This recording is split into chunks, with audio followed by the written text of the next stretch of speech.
Las crisis financieras no son una situación nueva o extraña en el mundo.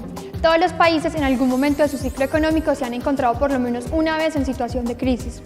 Las crisis financieras se pueden denominar como un momento del ciclo económico en el cual el sistema financiero se encuentra en una situación donde el nivel de endeudamiento excede la capacidad de pago y todo el sistema colapsa. Generalmente estos sucesos están antecedidos por guerras o independencias, o por el tránsito de una economía emergente a una economía más desarrollada.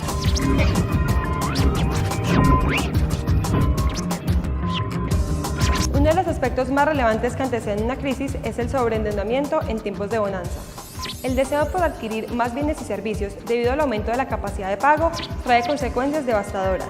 Suecia es un ejemplo de esto.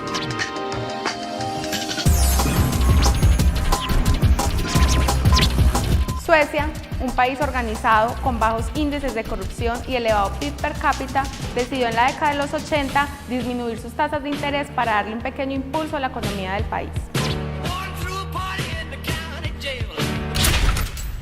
Lo cual conllevó a un aumento de la inflación y un descontrol total del sistema. Una caída en las tasas de interés provocó un sobreendeudamiento en Suecia, lo cual no tardó en desatar una crisis bancaria.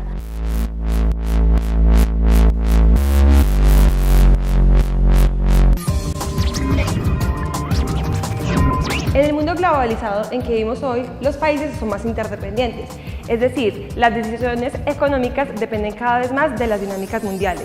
Esta integración genera que los efectos de las crisis no solo se queden en las naciones donde se originaron, sino que se vean reflejados en los países donde se tienen mayores relaciones comerciales y financieras. Los ciclos económicos se encuentran correlacionados entre sí, determinados por el peso de las relaciones comerciales y financieras. Por ejemplo, en América Latina, el dinero recaudado por los fondos de pensiones se iba para inversiones de renta variable en el extranjero, las cuales obtuvieron las mayores pérdidas durante la crisis financiera de 2008.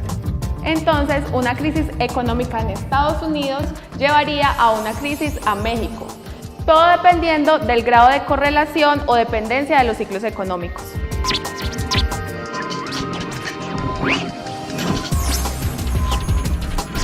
¿Cuáles son las principales salidas a una crisis? 1. Combinación estratégica de políticas fiscales y monetarias que permitan tener un control relativo sobre las variables macroeconómicas, como en el caso sueco y latinoamericano.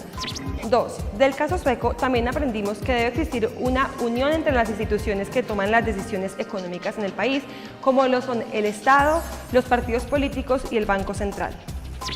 3. Las restricciones a la movilidad de capital pueden ser un factor clave para evitar las graves consecuencias de la crisis, ya que blindan al país de la llegada masiva de capital extranjero que puede producir un sobrecalentamiento de la economía y una apreciación de la moneda. 4. Ahora en Latinoamérica se diversificaron los riesgos de inversión para proteger las inversiones de las naciones en el extranjero, para así contrarrestar la crisis financiera del 2008.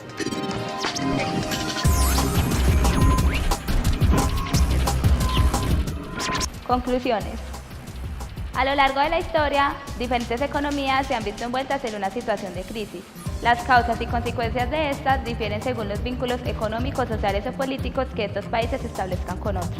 Un análisis de las variables como default, deuda, inflación y tipo de cambio sugiere la implementación de una política económica que permita controlar estas variables. La implementación de una política mixta, es decir, una política fiscal acompañada de una política monetaria, marcarían un paso hacia el éxito de la recuperación económica.